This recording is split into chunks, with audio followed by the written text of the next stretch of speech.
A sudden blow. The great wings beating still above the staggering girl, her thighs caressed by the dark webs, her nape caught in his bill. He holds her helpless breast upon his breast. How can those terrified, vague fingers push the feathered glory from her loosening thighs? And how can body laid in that white rush but feel the strange heart beating where it lies? A shudder in the loins engenders there the broken wall, the burning roof and tower, and Agamemnon dead. Being so caught up, so mastered by the brute blood of the air, did she put on his knowledge with his power before the indifferent beak could let her drop? That is W.B. Yeats's poem, Leda and the Swan. And Tom, it is describing one of the most famous women, not just in all antiquity or in all mythology, but who arguably ever lived, if she did live, and that is Helen of Troy, by repute, the most beautiful woman who ever existed, the most beautiful woman in the Greek world, the face that launched 1,000 ships, the person whose abduction kick-started the Trojan Wars. So the woman who is at the center of arguably the most influential epic narrative ever written. Yeah. So Tom, I know you're a huge fan of Helen of Troy. Love Helen of Troy. But everyone loves Helen of Troy, don't they? I mean, that's the whole point. You deliberately gave me a very difficult poem to read with a ridiculous amount of stuff about loins and thighs. So thank you for that. No, you're welcome. Tell us what's going on in the poem.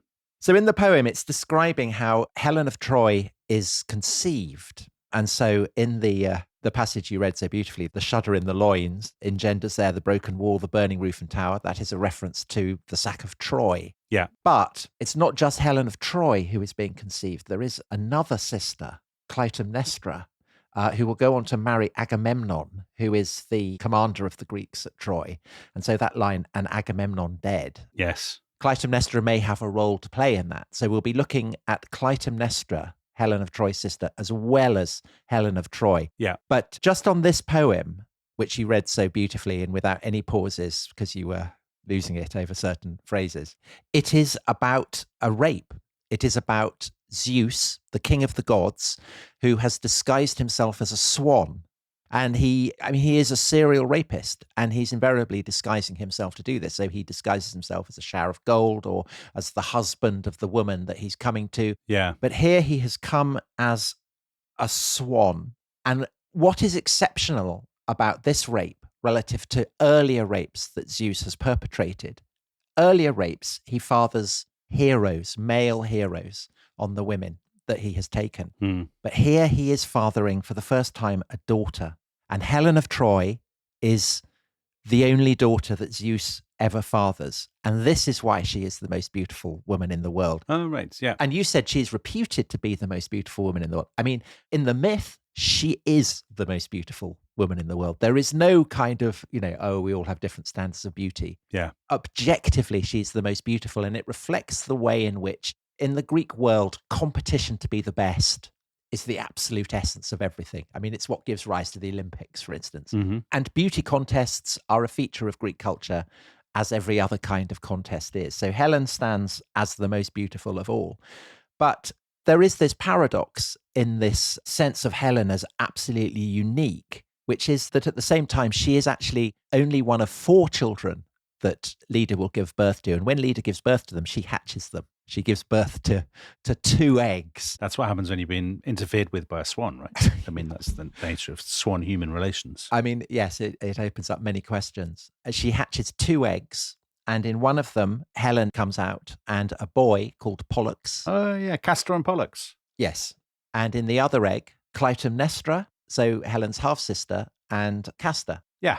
So 2 of the children are the children of Zeus, and 2 of them are the children of a mortal. And we'll come to the story of what is going on here, who Helen is, as told by the Greeks in due course. Right. But just to say, I mean, this is coming off the back of an episode on Custer. Yeah. And we've been looking at the industrial society of America and all that kind of thing. And obviously talking about women laying eggs and being attacked by swans and things. I mean, it Mm. might seem very different, but of course, we were talking about the power of myth in the context of the Lakota, weren't we? Or indeed of Custer. Custer is a mythological figure. But Custer would have no place for kind of talking animals or things like that. No, he'd stuff an animal, but he wouldn't talk to it. Exactly so. But in Greece, these stories have a kind of power and resonance of the kind that you would witness in Lakota society in the late 19th century. And just mention it because it gives a sense of how these stories are not just imaginative fantasies for children, which is often how Greek myths are presented. Yeah. They are terrifying stories. I mean, terrible things happen in them, but they channel aspects of Greek culture that are incredibly significant. Yeah. And as you say, the idea of Helen as the face that launches 1,000 ships, I mean, that's a line from a play by Christopher Marlowe, contemporary of Shakespeare. So that's almost, 3,000 years after Helen of Troy is supposed to have lived. And there's still this kind of power. And philosophers have come up with this measure of beauty, which is a millihelen. And it's the amount of beauty that is sufficient to launch a ship. So Helen has 1,000 millihelens. Yeah. So the potency of the most beautiful woman in the world as a myth, I think, is very enduring. But there's also the possibility that the stories that the Greeks in the classical period, so that's kind of 6th, 5th, 4th centuries BC, that they might be looking back to a much earlier period, the period of perhaps a historical Trojan War, a period when perhaps there were great queens. Well, people have always been fascinated by this, haven't they? The idea that maybe a queen was kidnapped. Maybe there was some dynastic marriage gone wrong that provokes a war between cities on different sides of the Aegean. Yes. So this also is part, I think, of the fascination of the stories of Helen of Troy. So to begin with, let's look at the life of Helen as told by the Greeks. Yeah, brilliant. And this is basically, I've kind of stitched it together from various sources. So people are writing about it before Homer. He's not the first. Homer is the first, but Homer leaves lots of space. So he doesn't cover every aspect of her. Oh, so people fill it in afterwards. Yeah. And when Homer introduces Helen, he doesn't explain who she is. He is taken for granted that people already know who she is. She's already a folk figure, if you like. Yeah. And so the birth of Helen is something that is conceived by Zeus. And there is an epic that follows shortly after Homer called the Kypria. We only have fragments of it. And it explains how Zeus wants to destroy, or rather winnow, humanity. He wants to diminish it. And so there was a time when the countless tribes of men, though wide dispersed, oppressed the surface of the deep-bosomed earth, and Zeus saw it and had pity, and in his wise heart resolved to relieve the all-nurturing earth of men, that the load of death might empty the world. And this is something that you get a lot in Near Eastern myths. So, in the Bible, God sends a flood. Yeah. You get the same in kind of Babylonian myth and so on. What's distinctive about this is that Zeus is advised by a character called Momos, or Blame, that this is really boring. He should go for something much more fun, and that he should ensure the birth of two completely luminous and fatal figures. And one of them is the son of a nymph called Thetis. And Thetis, the prophecy is that her son will be greater than the father.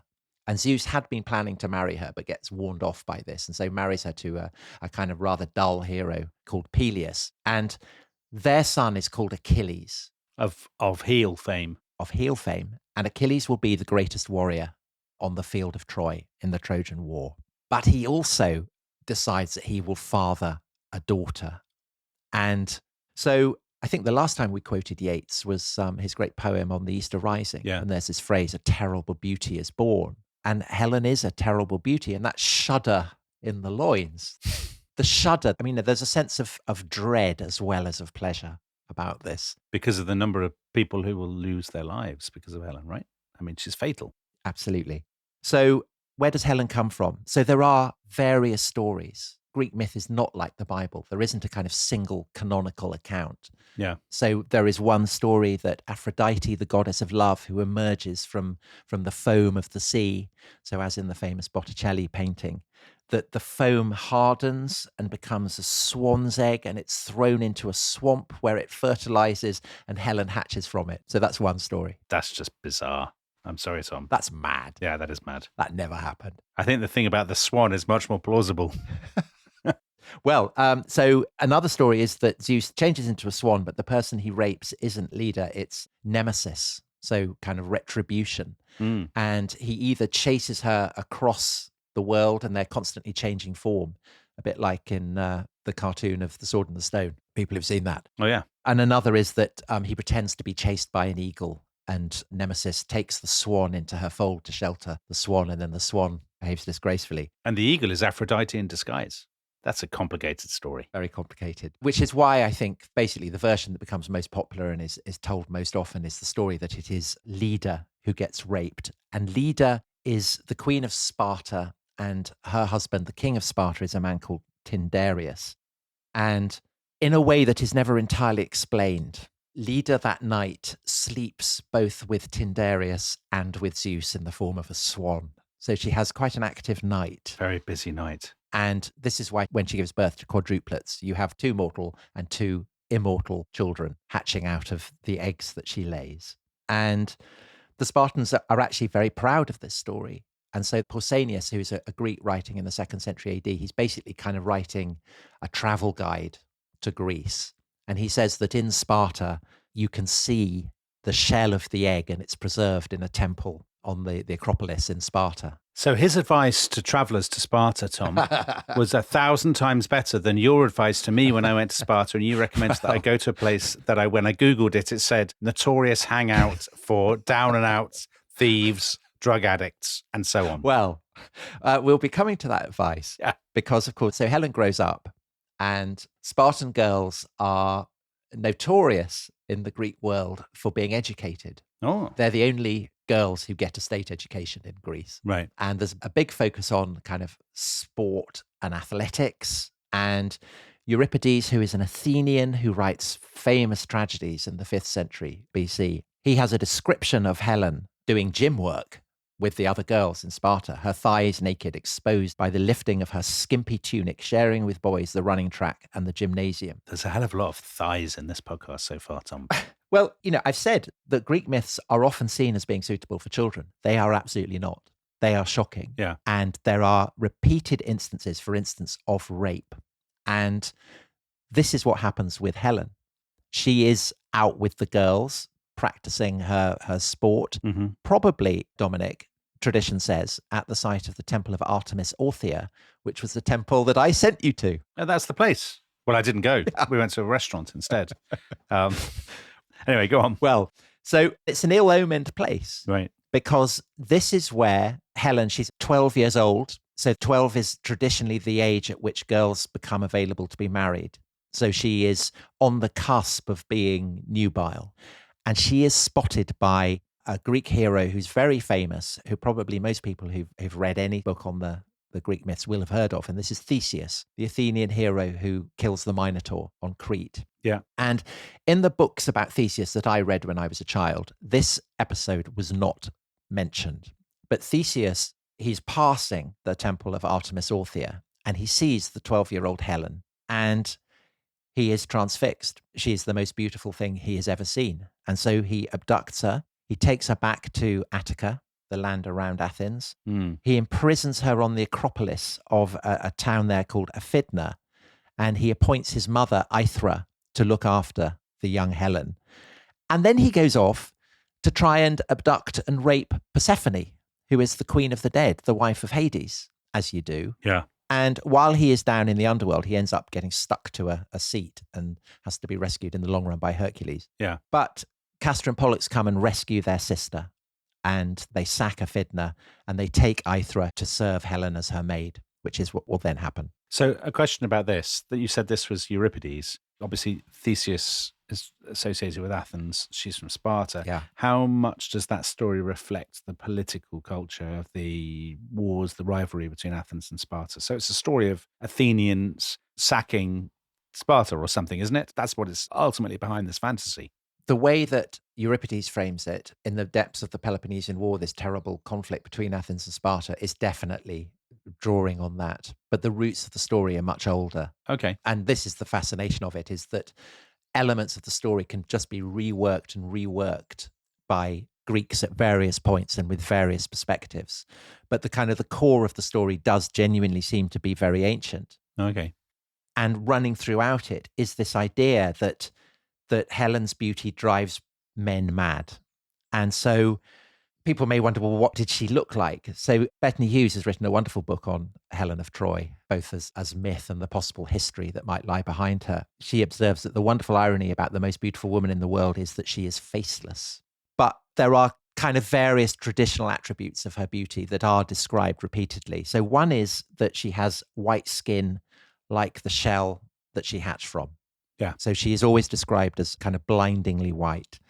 She is golden haired. Her hair is described as xanthous. So that is a color that is associated with the divine.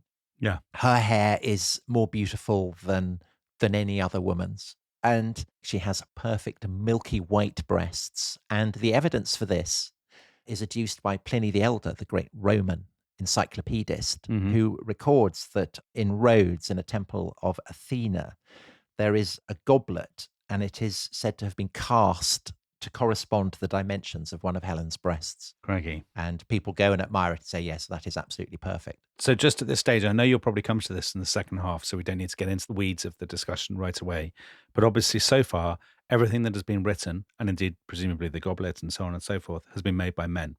And lots of people listening to this will be thinking this is just a kind of male fantasy. This is the male gaze run riot, Tom. You know, this is just a total male sexist fantasy. So we should come to the discussion of that probably later on, I guess.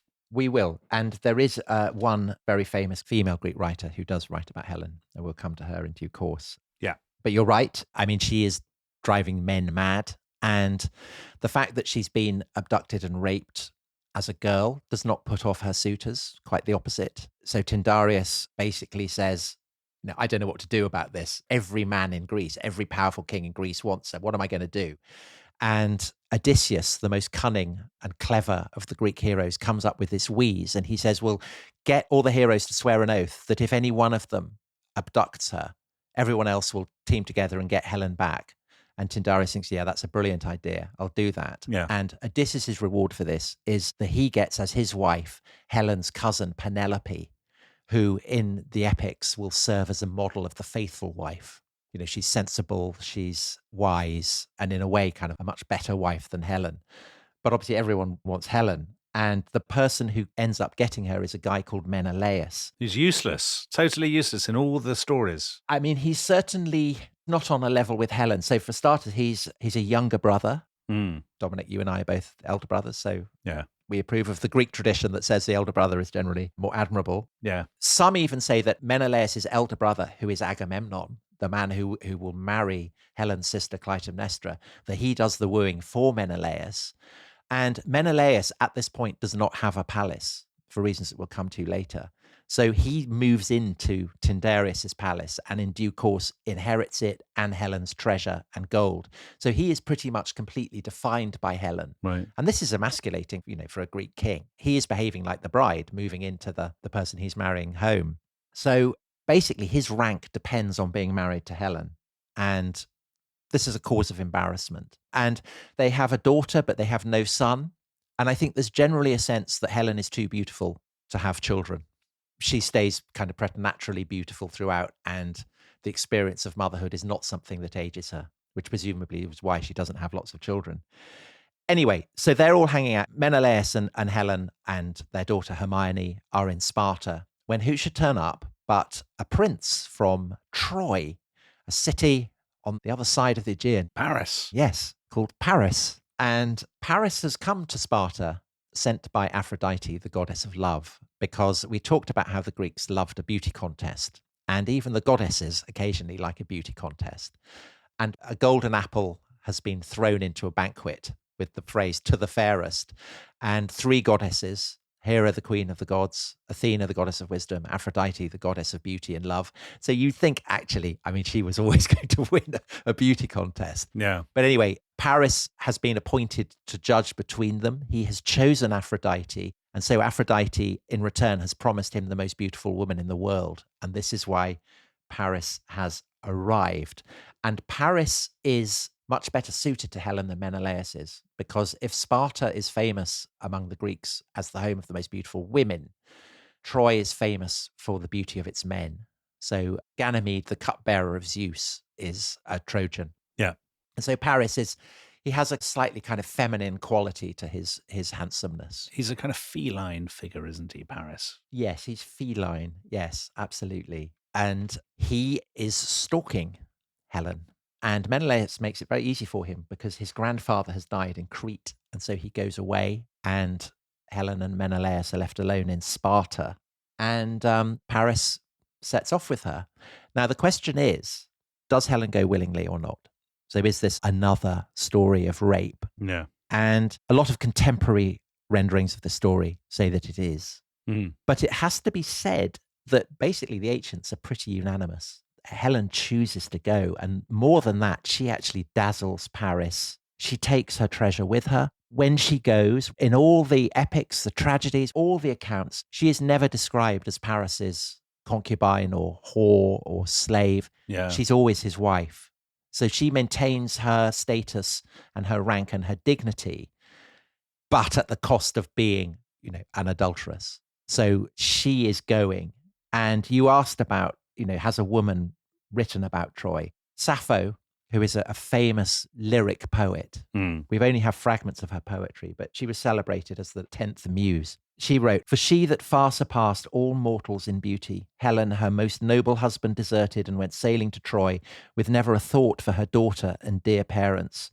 So Sappho is seizing on the things that a woman in Greek culture should properly be doing, looking after her parents, looking after her children, looking after her husband. Helen not doing any of that. She has a kind of what in Greek terms is a sense of masculine autonomy. And she goes off with Paris, and they have their first night together on a rocky island called Cranae, which is just off the mainland of Sparta.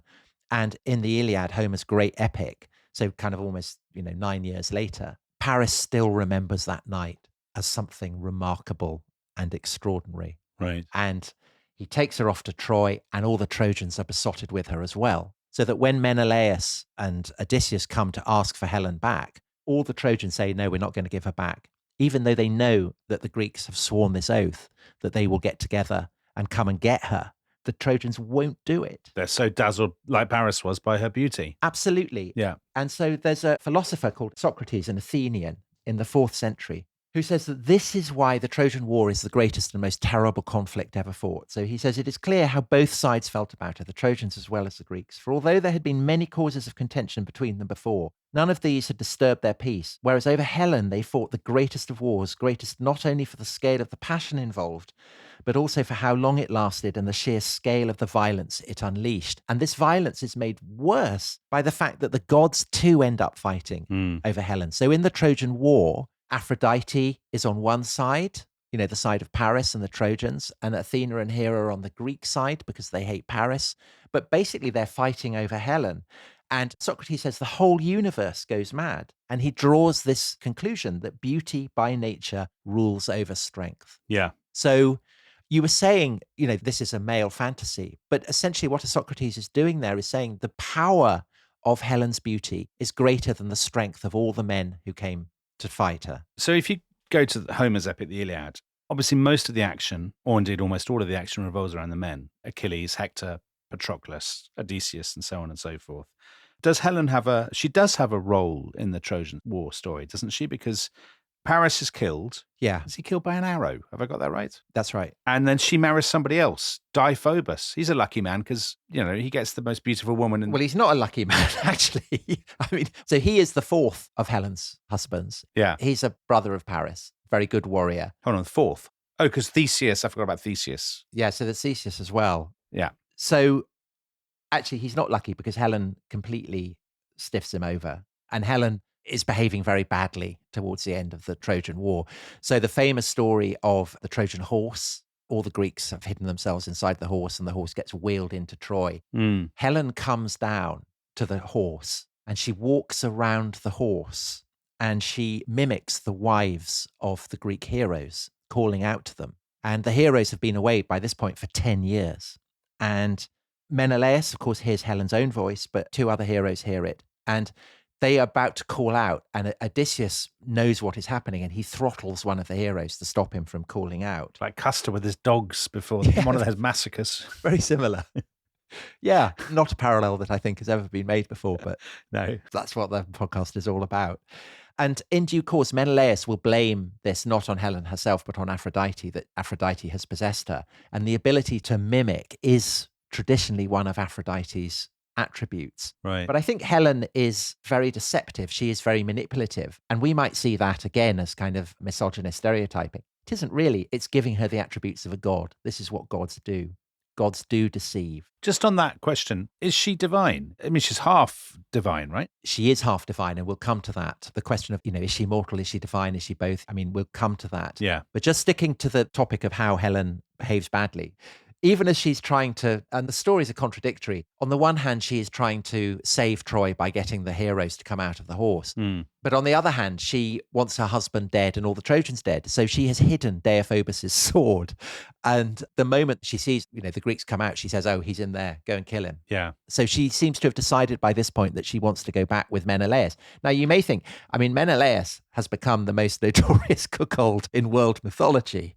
And Helen, by his lights, is responsible for the deaths of thousands and thousands of people. Yeah. So what's he going to do? And all the sources imply that he's aiming to kill her. And there are vases. It shows Menelaus coming in with his sword upraised. It happens in tragedies. So Euripides, again, who's obsessed by Helen and is always kind of giving various portraits of her. In one of his plays, The Trojan Women, which is kind of completely bleak account of what happens to the women after the sack of Troy, their enslavement, their rape. Menelaus is shown coming in. Helen confronts him, and it's very rare that Helen justifies herself. But basically, her response to Menelaus is to say, it was your fault. You should have looked after me better. Right. And then she kind of ends by calling him an idiot. Yeah. And you'd think this isn't a great way to stop your husband from killing you. But Menelaus is transfixed by her. And you will see on vases that often Helen is shown adjusting her veil. And it's unclear whether she's covering her beautiful face or whether she is unveiling her hair. But in either way, Menelaus drops his sword. In Lysistrata, which is the great comedy by Aristophanes, women kind of trying to stop the Peloponnesian War. There's a description of Helen's beauty. When Menelaus caught a glimpse of Helen's breasts, naked as they were, then he dropped his sword. So once again, you have the idea that women have this, through their sexuality, they have this necromantic power over men, or at least she does. Helen does, because all the other women, they either get killed or enslaved. Right. Helen doesn't. Helen is kept by Menelaus as his queen. They go back to Sparta in the Odyssey, which is the sequel to the Iliad, describes the wanderings of Odysseus for another 10 years. Odysseus' son Telemachus goes to Sparta to ask for help finding his father and is hosted by Menelaus and Helen. And Helen has this kind of potion, which you drink it and it eases pain and grief. So people have said, maybe this is opium or something, but I think that's reductive. I think it's another expression of Helen's more than human powers, that just as she has caused the trauma of bereavement and grief, so fleetingly she has the power to heal it. She can soothe your injured feelings or whatever. Yeah.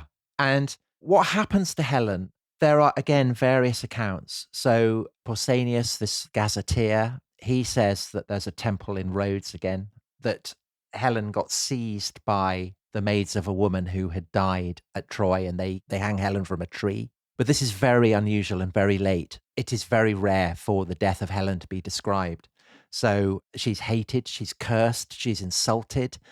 But again and again, when people try to kill her, they just find they can't. She's too beautiful. All the gods intervene. So again, Euripides, in another play, he describes how someone has cornered her, is trying to kill her, and then Helen just vanishes. Right. She's been removed by the gods. They're kind of looking after her. And there is this idea, which is very ancient, that Helen has actually gone to the Elysian fields, so like Russell Crowe. So in the Odyssey, Menelaus is told that if he sticks with Helen, then he will go to the Elysian fields well. And he's told all this is because you are Helen's husband and ranked by the gods as Zeus's son-in-law. And does he? Yeah, he does, according to tradition. He's done very well for such a useless person. Right, but Greek mythology being Greek mythology, there is an alternative tradition, which again is in Pausanias, the gazetteer. And he says that Helen ends up married to Achilles, the great warrior who has actually died in the Trojan War. Right. And he says that in the Black Sea, opposite the mouth of the Danube, there is an island called Leuce, which means the White Island, and that this is where Achilles lives, and Helen is there, and Helen is his wife. So Achilles is Helen's fifth husband. And in the Roman period, this account is supplemented by a whole load of writers. And have you read Roberto Calasso's Marriage of Cadmus and Harmony? I haven't, but I'm aware of it. It's wonderful, weird, haunting account of the Greek myths. Yeah. And he has a brilliant rendering of all these various Greek writings, so I'll just read it. On leaving the Danube for the open sea, sailors must pass by Leuce, the White Island. They see a coastline of dunes, rocks, and woods. It's an island for castaways and people who want to offer up a sacrifice. No one has ever dared stay there after sundown, and no woman has ever trod its sandy beaches. The only building on the island is a temple with 2 statues, Achilles and Helen. The temple guards are seagulls. Every morning they wet their wings in the sea and sprinkle water on the stones. Achilles lives on the island as Helen's 5th husband. Some have seen him appear in the dazzling armor that once blinded Homer with its brilliance. At night, they chant the poetry of Homer in high, clear voices. So that's amazing. I mean, Achilles and Helen are chanting poetry written about themselves. Sometimes, when boats drop anchor off the beach, the sailors hear a drumming of horses' hooves, the clashing of weapons, and the cries of warriors. So this idea of war as something eternal. And what makes this passage, which was written before the Russian invasion of Ukraine, all the more haunting, is that the White Island is the island that is also called Snake Island. So that was the first day of the war. The Russians attacked, didn't they? And there was a Ukrainian little garrison. And the Russians famously are supposed to have said, surrender or face attack or whatever. And the border guard said, Russian warship, go F yourself. And everyone said, what a tremendous thing this is. Hurrah for Ukraine, all that sort of stuff. And it's actually a very Homeric scene, Tom. It is a Homeric scene, and it happened on a Homeric place where Achilles and Helen still live. To this day. So on that note, perhaps we should take a break. Right. So what we should do after the break is we should find out what on earth is going on behind all these stories. Where do they come from? Was there a real Helen? And if there wasn't, what are the Greeks trying to do by creating this kind of literary mythological figure? So we'll see you after the break. This episode is brought to you by Rocket Money. Tom, we often talk about how to organize our finances. I'm very conscious that I'm paying for a lot of mad subscriptions. And there's one thing that we've talked about often on this show. It's the thing that we probably hate more than any other, and it's a hidden fee. I would love to get my finances under control. There are all these things piling up on our bank statements, and I think I need to fix this problem. I need to sort this out and to stop this. I mean, my finances are so chaotic that I need this app. So I'll tell you what it is. It's called Rocket Money. It's a personal finance app that helps find and cancel your unwanted subscriptions. It monitors your spending and it helps to lower your bills so that you can grow your savings. With Rocket Money, you can track all of your subscriptions and you can easily cancel within the app with just a few taps, saving you time, avoiding charges. And you can also set budgets and goals and get personalized insights and regular reports to track how you're doing. They will even send you real-time alerts for large transactions, upcoming bills, refunds, and even low balances. So let Rocket Money help you reach your financial goals faster. Join at rocketmoney.com/ishistory. That's rocketmoney.com/ishistory. rocketmoney.com/ishistory. This episode is brought to you by Indeed. Stop waiting around for the perfect candidate. Instead, use Indeed sponsored jobs to find the right people with the right skills fast. It's a simple way to make sure your listing is the first candidates see. According to Indeed data, sponsored jobs have 4 times more applicants than non-sponsored jobs. So go build your dream team today with Indeed. Get a $75 sponsored job credit at Indeed.com/podcast. Terms and conditions apply.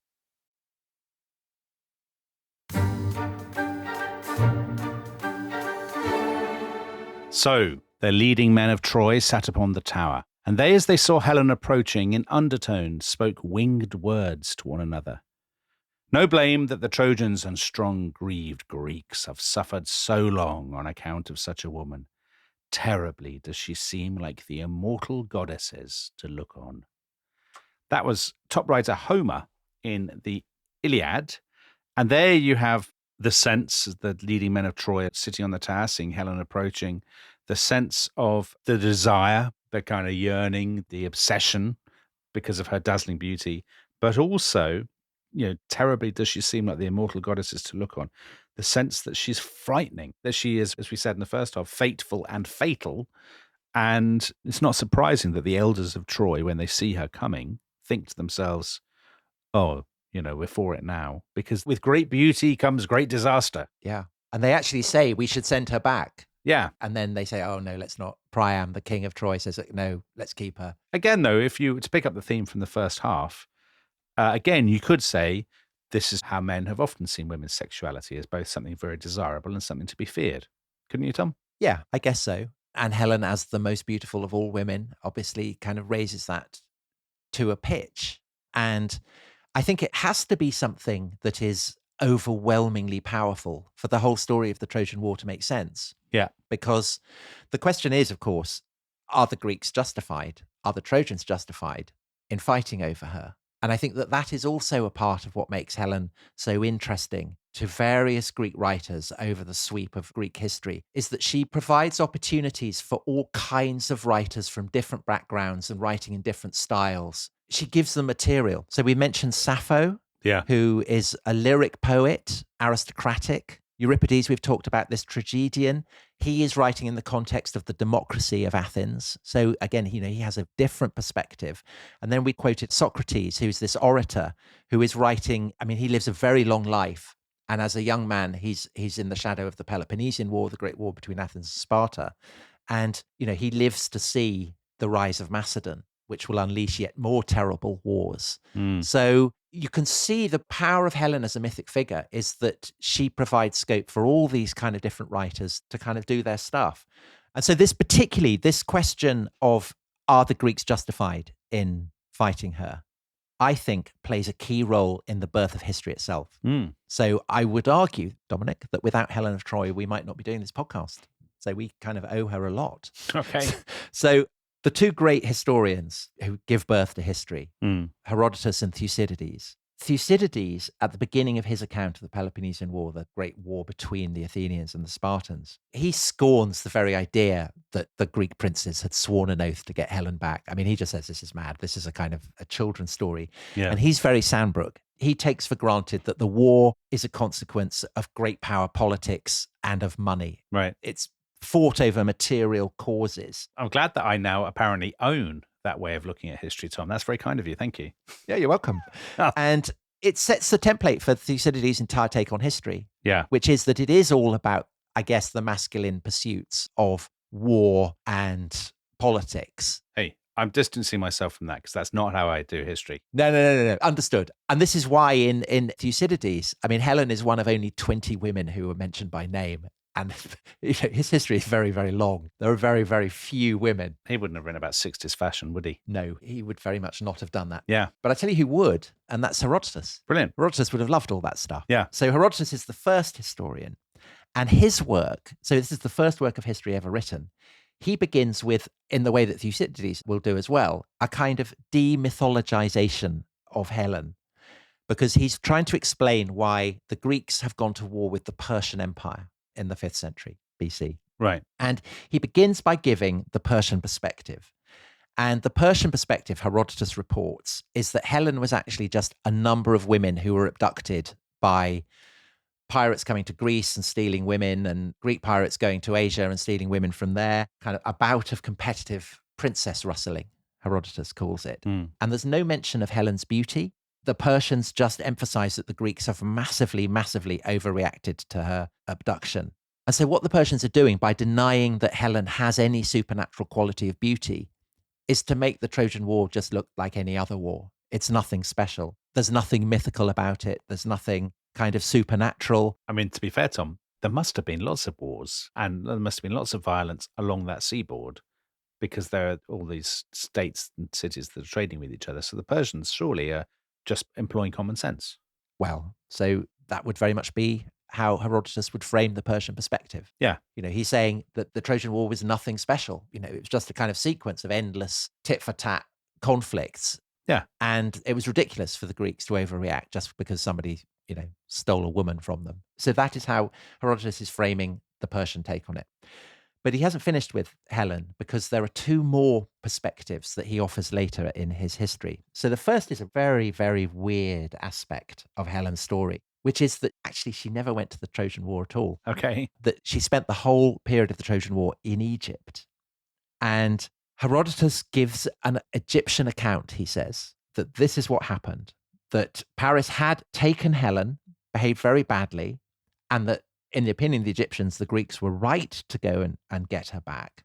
But that Paris and Helen, when they were going to Troy, had been blown off course, had ended up in Egypt. And the pharaoh had been so appalled by what Paris had done that he wouldn't let him leave without keeping Helen himself. So this is why Helen spends the whole time. And in due course, Menelaus comes and picks her up after the Trojan War and goes back to Sparta. And Herodotus says, well, you may wonder why Homer doesn't mention this, if this is what happened. Yeah. And he says, well, Homer doesn't mention it because it wouldn't have made for a kind of epic quality for his poem. So basically, he's not revealing the actual truth because it makes a better story to imagine that Helen actually was in Troy.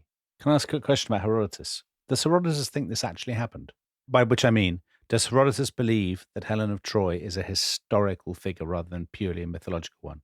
Yes, he does. He never doubts that. He's ventriloquizing the Persians. They accept Helen existed. Right. The Egyptians, they accept Helen existed. But what he is doing is giving multiple perspectives on who Helen was and is. So interestingly, Herodotus thinks that Homer has fictionalized what was previously a factual story. Yes. And you may wonder, well, if Helen spent the whole time in Egypt, why were the Greeks and the Trojans fighting then if she was never there? Yeah. Mugs. And the answer to this, which gets teased out in a lot of dramas, Euripides inevitably being to the fore, is that the gods created what was called an eidolon, which is a kind of an image of Helen conjured up out of cloud and smoke that looks exactly like her.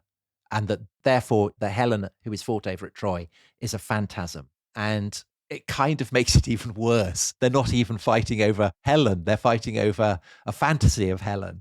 So that is Herodotus's kind of refinement of the Persian position by giving the Egyptian position. But then finally, he gives the Spartan position. What do the Spartans think of Helen? And Herodotus reports that there's a place called Therapne, just outside Sparta, and that the Spartans, whose daughters are invariably beautiful, Spartan girls are famously beautiful, that if a child is born, a girl is born who is ugly, the nurse will take the girl up to the shrine of Therapne. And he gives a specific instance of this. The daughter of a king, baby daughter, gets taken up, and the nurse meets a woman there who is veiled. And the woman says, "Show me the child." And the nurse refuses. And the woman insists over and over again until finally the nurse hands the baby girl over to the nurse. And the mysterious woman strokes the girl's head and then says, "You will be the fairest woman in Sparta." And sure enough, the girl grows up to be the fairest woman in Sparta. And it's clear that this woman is Helen. And it's very strange because Helen is playing the role of a god. And it is a direct contradiction to the Persian perspective, which is saying she's just a woman. In the Spartan perspective, Helen is not just the most beautiful woman who's ever lived, but she is divine. And it is just one of a number of markers of Spartan devotion to Helen as almost a goddess. So there's, the fragments of the egg, which we talked about, which are kept on the Acropolis. Yeah. There's a shrine dedicated not just to Helen herself, but to one of her sandals, which supposedly fell off in the elopement. Okay. In a battle, the Spartans are said to have fought. She appears alongside her brothers, Castor and Pollux, to help inspire the Spartans to victory. And you mentioned before whether the story of Theseus abducting Helen was merely a product of the Peloponnesian War, of the rivalry between Athens and Sparta. I think not, because there is a story told that when the Spartans invade Attica, they burn everything and they attack every town except for a place called Decelea. And the story is that they do this because it was the Deceleans who had told Castor and Pollux where their sister was to be found. And so this is a tribute to it. Right. So just on this thing about Helen and her divine powers or whatever, how normal is this for somebody who's reputed to be the child of a mortal and an immortal? So normally, do those people have divine powers, or normally are they ranked with mortals? They're normally ranked with mortals. There is a masculine counterpoint, which is Heracles, who is also a son of Zeus. Yeah. Kind of like the most masculine of men in the way that Helen is the most feminine of women. Heracles is the strongest of men. And in the end, he becomes a god and sits in Olympus. And Helen is clearly the female counterpart to that. But it's important to emphasize that, there are lots of heroes who have shrines to them. Very few women. So in that sense, Helen really is someone unique. Yeah. And we don't have stories really, apart from very late ones, of her ever dying.